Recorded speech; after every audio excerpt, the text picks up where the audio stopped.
होई जे सोची लखवार चुपै चुप न होवी जे लहरां लिमतार. Welcome to the Punjab. I'm at the Golden Temple in Amritsar, the holiest shrine of the Sikhs. I shall be visiting farming communities, watching tandoors being made, and cooking for you some of the rich dishes for which Punjab is justly famous.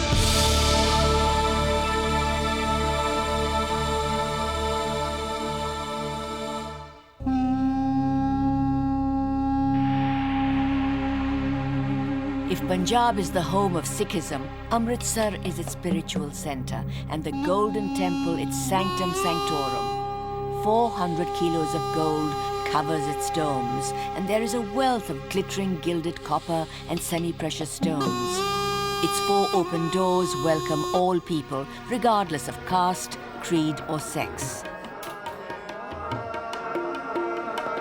The holy book of the Sikhs, the Adi Granth, is displayed here from dawn to late evening, and pilgrims in their thousands file past bearing simple offerings.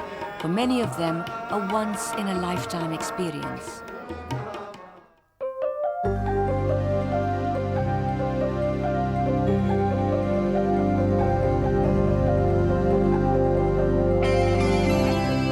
Today, the streets of Amritsar are packed with more pilgrims. Many of them have travelled hundreds, if not thousands of miles to join in a procession wherein a replica of the holy book is paraded through the town. All male Sikhs must bear a sword or dagger, albeit in miniature form. On special days like today, they show off the purely entertaining side of their ancient military skills with displays of high energy and dexterity. Those converging on the Golden Temple will receive more than spiritual sustenance today. Their physical well-being is catered for too. One of the unique aspects of Sikhism is the tradition of the langar, community kitchen. Well, here they come, 3,000 of them at one sitting, and there are several sittings all through the day. Anyone who comes to the Gurdwara, regardless of caste or creed, is welcome to a simple meal and a stay in one of their rest houses, and it's all free. Vast quantities of foods are prepared by volunteers in the langar kitchens. Tens of thousands of roti, the simplest of breads, and huge cauldrons of dal, dried beans, are cooked throughout the day. No one could possibly leave the langar feeling hungry.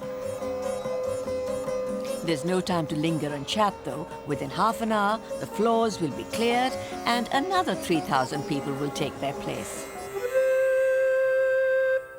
Barely a couple of miles from the Golden Temple, there's another stately, rather more modern building. This beautiful edifice is Khalsa College. It was built in 1904.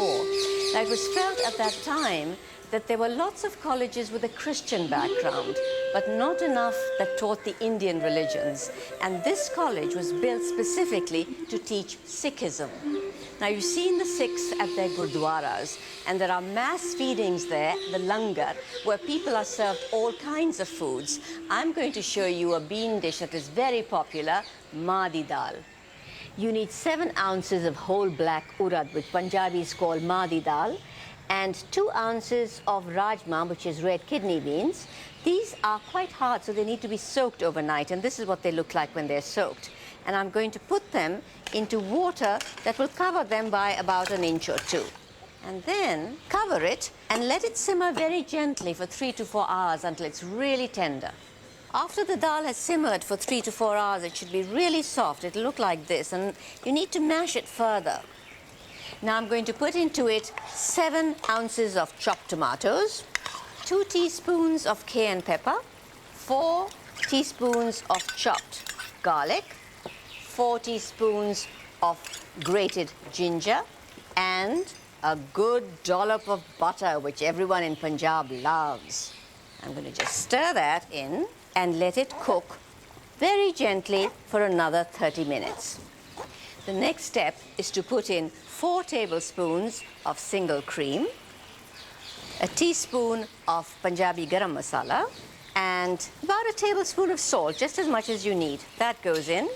Give it a bit of a stir and let it cook very gently again for about 8 minutes.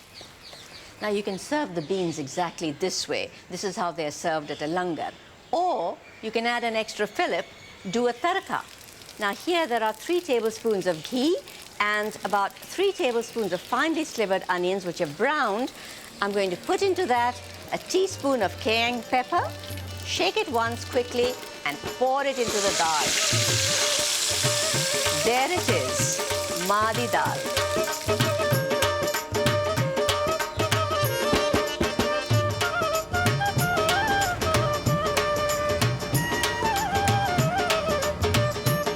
Just down the road from the peaceful setting of Khalsa College, the streets of Amritsar teem with people.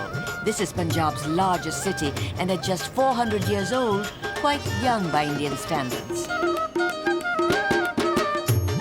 It's no great beauty and apart from the Golden Temple, boasts little of architectural note. But it's a warm place. The people are friendly and welcoming and the street food is some of the best in India. The culinary art which makes Amritsar particularly famous is that of tandoori cuisine, the cooking of meats, fish and breads over coals in ferociously hot clay ovens, so they're cooked through but remain perfectly succulent. This is where many tandoors in Amritsar start their life. They're made out of clay and coir, and a large one like this will cost you about £10. But if you want a small one for your kitchen, well, how about this one? It's only £2. The women making the tandoors are quick and skillful and achieve extraordinary symmetry and smoothness with just their hands. A large one can be made from scratch in a day, but will then take a week to dry naturally before it can be used. And this is the end result. I'm in the heart of the old walled city of Amritsar, right in the monsoon season, at Kesar Da Dhaba, which is a vegetarian joint that's been here since 1916. Now, these people here are making breads in tandoors. He's making the dough with whole wheat flour. He's making stuffed parathas. They're stuffed with potatoes. These are plain rotis. And here, they're making lachedar paratha, which are quite wonderful. They layer the breads with ghee, and they turn very flaky and are quite delicious.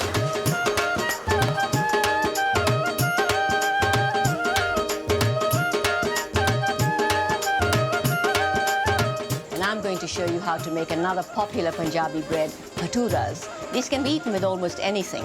To make them, you need 14 ounces of plain white flour, 3½ ounces of semolina, a ¼ teaspoon of bicarbonate of soda, ½ teaspoon of baking powder, a teaspoon of salt. Then you whisk together 6 fluid ounces of water, 2 tablespoons of yogurt and 2 teaspoons of sugar, and use these to knead the dough. Now, once the dough is made, you let it sit for 15 minutes. This is what the dough looks like when it's sat for 15 minutes. You have to now add 2 tablespoons of ghee, clarified butter, and knead it again, and then cover it and let it sit for another 45 minutes. You divide it into about 14 parts, make balls like this, flatten the ball slightly, dip it in flour, then you roll it out, and you drop it into very hot oil and let it fry till it's puffed. Take it out, and now it's ready to be eaten.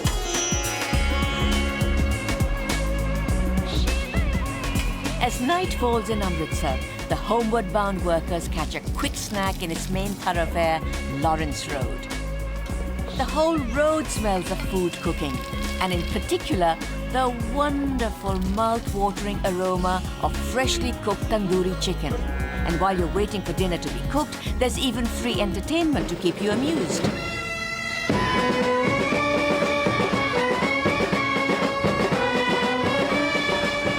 The Punjab Police Band, they're a thrilling lot, bagpipes and all. Now, what better place to make and eat tandoori chicken than right here on Lawrence Road in the evening? Amarjeet makes some of the best tandoori chicken in town. Now, this is how he does it.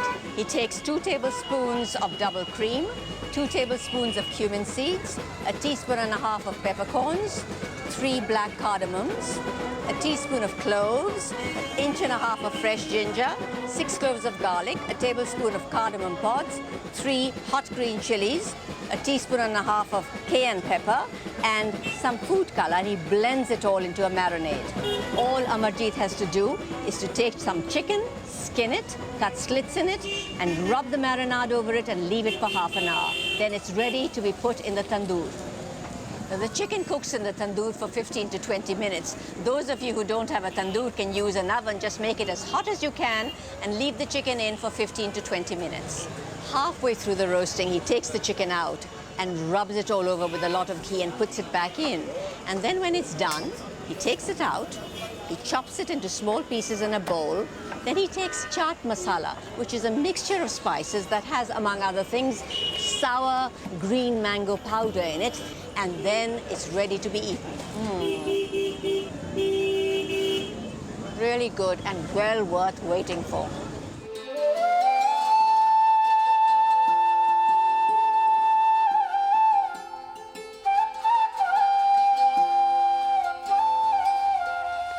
Away from the frenetic bustle of Amritsar, rural Punjab after the monsoon rains is green and lush. This corner of India is almost as flat as a pancake.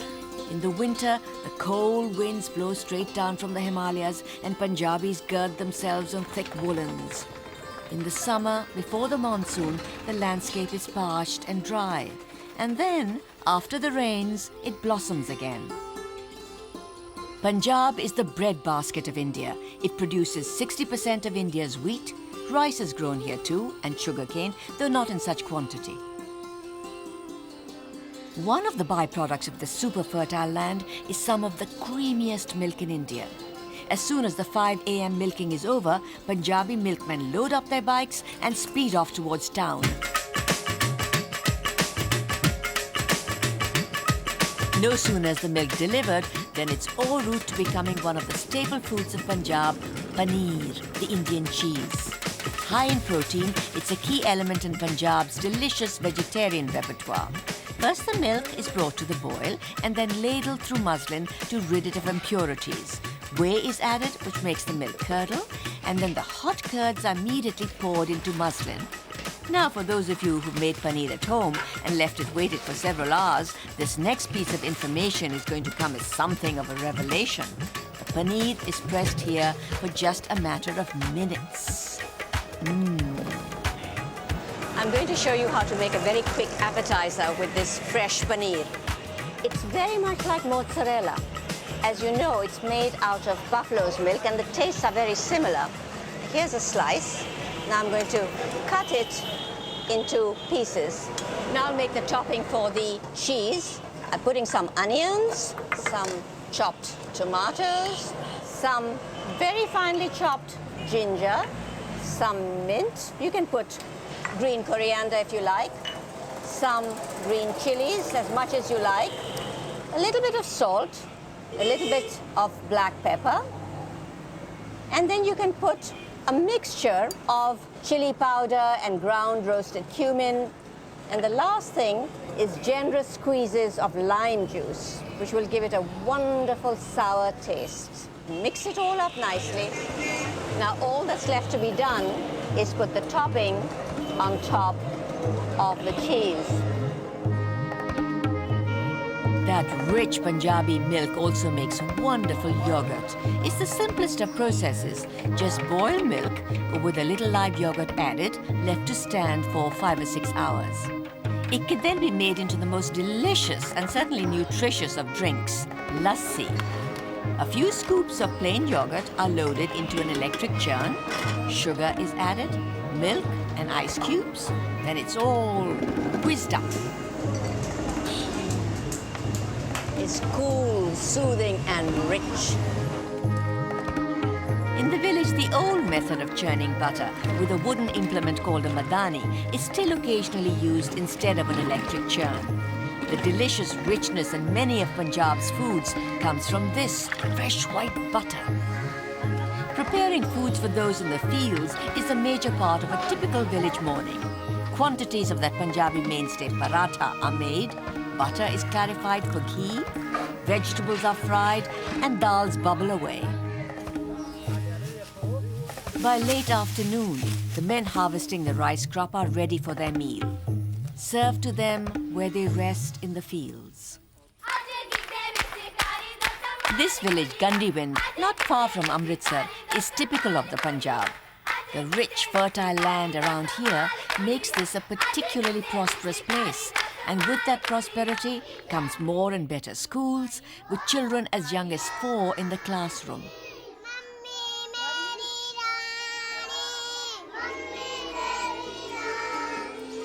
I'm in the center of Gandiwind now, where there are many traditional mud houses just like this one. Now, these thick walls manage to keep the place cool in the summer, warm in the winter, and they're very easy to maintain. All they need is a coating of mud about twice a year. They do have an inside kitchen here, but there's also an outside kitchen right in the courtyard. And it's here that I'm going to show you how to make a very famous Punjabi dish, sarson da saag. The main ingredient in this is mustard greens. I require spinach, which of course you know about, and mustard greens, which are very nutritious and they have a slight pungency to them. Now they need to be chopped up, so I have very finely chopped spinach, about a pound and a bit, and the same amount of mustard greens. And all of these go into the pot. There's about 1 1/4 pints of water in here. And I have to put something else in as well. 5 tablespoons of chopped garlic and about 4 or 5 green chilies. And then cover the pot and let it simmer very gently for about 1 hour and 3/4. Now, after 1 3/4 hours, you really have to mash the greens. That's a very important step here because they have to get buttery smooth. Every stem has to be mashed down. And while I'm doing it, I'm going to add about 2 teaspoons of salt and cornmeal flour, which is a wonderful ingredient that they use here for thickening. And I'm going to put in about 5 tablespoons. And this has to be slowly mashed in as well. It should become part of the greens. So you really need to keep stirring and mashing until it's thick and smooth. And so this part of the greens is done now. Now I have to finish off the greens. So what I've done is I put 3 tablespoons of ghee or clarified butter in here, and then put in 2 chopped onions and brown them like this. And I'm going to put slivers of ginger, about 2 inches of ginger, and then add tomatoes, 2 tomatoes which have been chopped. And I'm going to stir these around and cook them until they're soft and they've reduced a bit. Now the tomatoes have reduced a lot, so they're going to go into the greens like that, all of them. I'm going to stir this in a little. And the last thing left, which everyone here just absolutely loves, is the final dollop of butter. And these greens will be eaten with a cornbread makki di roti. It's delicious, and the combination is just wonderful.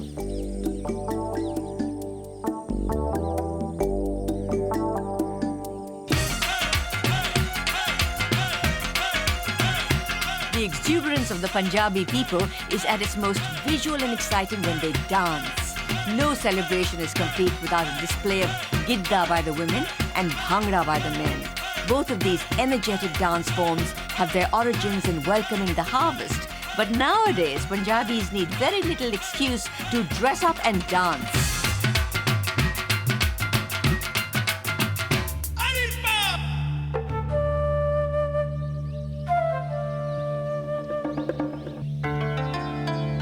Punjab means 5 rivers, and it's the remains of those vast waterways, now channeled down canals, that irrigate the state. For the people who live along the fast-flowing rivers, there's a daily harvest of a variety of superb fish, caught in a time-honored traditional fashion. I'm at the confluence of the Beas and Satluj. What I'm going to make is fish in the Amritsari style.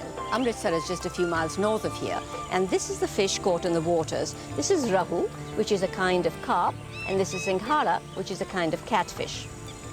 These are steaks from the singhara.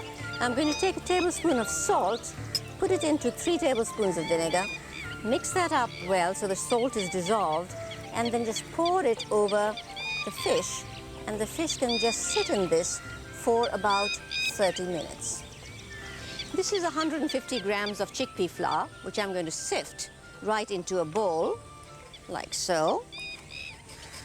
And then I'm going to slowly add about 300 milligrams of water, and keep stirring as you do so.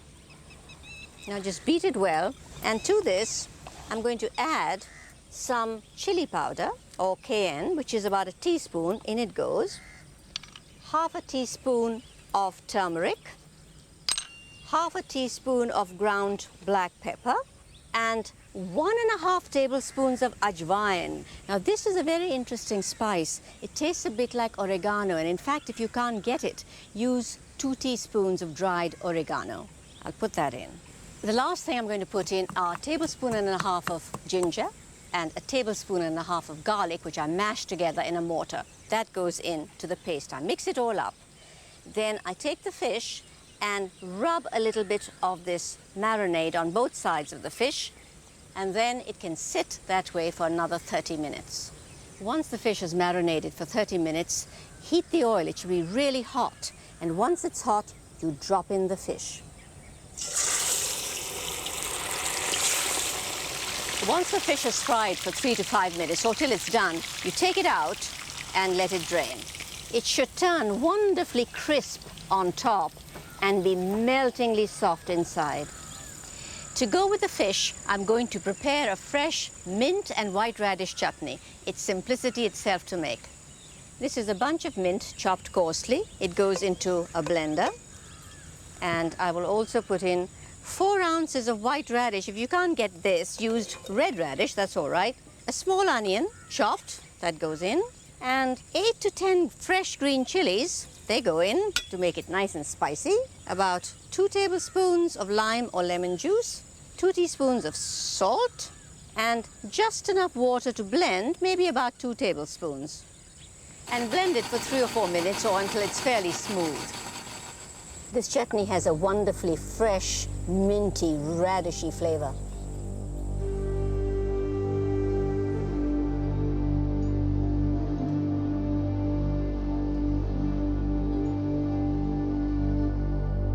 The Satluj River crosses and recrosses the border with Pakistan. On both sides is Punjab. This once vast state was the entry point for invaders from the northwest, Greeks, Turks, Persians and Afghans. As dusk falls here at the border, the guards on both sides perform the beating of the retreat. Though they never rehearse together, their steps and actions are mirror images of each other. In 1947, when India was partitioned, the larger half of Punjab went to Pakistan, but the people still share that joint heritage. Whether in Pakistan or India, all Punjabis share a common language and a common cuisine. And now, right on this border, I'm going to give you an example of their cuisine. I'm going to make chaap masala, which is lamb chops and spices. This is very simple to make. No oil is used. Now, 3 tomatoes chopped up go into a pot, 2 medium onions, which are also chopped, a tablespoon of cayenne pepper, 6 fluid ounces of lightly beaten yogurt, about 1.5 teaspoons of salt, and 3 tablespoons of chopped ginger and 3 tablespoons of chopped garlic, which I've ground together to a paste with a little water. And then the chops, which is about 2 pounds of thin lamb chops. And all I'm going to do is stir them around and let them simmer very gently for about 50 minutes. While the lamb chops are bubbling away, the Punjabi garam masala can be prepared.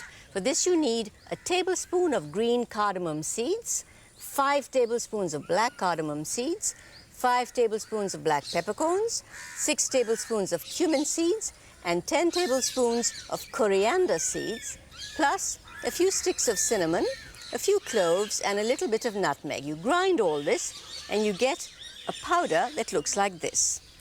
Now the meat is almost done. I'm going to add to it 1 teaspoon of the garam masala that I just made, 1 tablespoon of ground roasted cumin seeds, 3 tablespoons of lemon juice, and lots of fresh coriander or mint, whichever you happen to have. put that in, stir it a little bit, just to mix it. So you cover it and let it cook for another 15 or 20 minutes until the meat is completely done. Now it's done. It looks wonderful, smells wonderful, and I know it tastes wonderful. So here it is, chopped masala, lamb chops with spices. Now I'm going to go to the border and offer our handsome guard a taste of this food.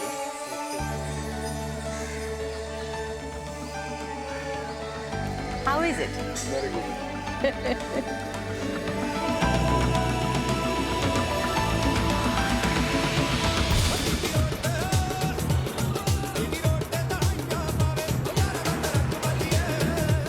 Grand Trunk Road, one of the world's great highways, known more affectionately or even with fear and loathing as simply the GT Road. It runs over 3,000 miles from Peshawar in Pakistan to Calcutta on the eastern side of India. This great stretch of tarmac is one of the lifelines of the country for goods, people and animals, and its reputation is awesome. If you're a sensation seeker, let me suggest you try going down the Grand Trunk Road in an open bus. Tires screeching, horns blaring. Somebody once said that if you think bungee jumping is thrilling, you should try going down the GT Road. This is exciting. The volume of traffic renders this road a nightmare. Crashes, sadly, are commonplace. The GT Road may be a fearsome experience, but it does boast something to soothe and replenish the most agitated driver. It's roadside cafes or dhabas. All along the Grand Trunk Road, there are lots of dhabas where trucks whoosh to a stop, truck drivers jump out and try and get a quick bite to eat. Now, these places develop reputations. This is supposed to be one of the best. Every dhaba specializes in different foods, although you can bet you'll always get dal and roti. Here it's mostly vegetarian and it's very good. The drivers must take advantage of this fare. Who knows where the next good food stop might be?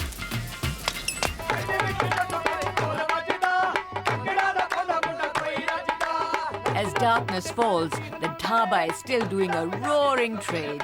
Locals join the drivers, and typical of Punjabis, a party is soon in full swing.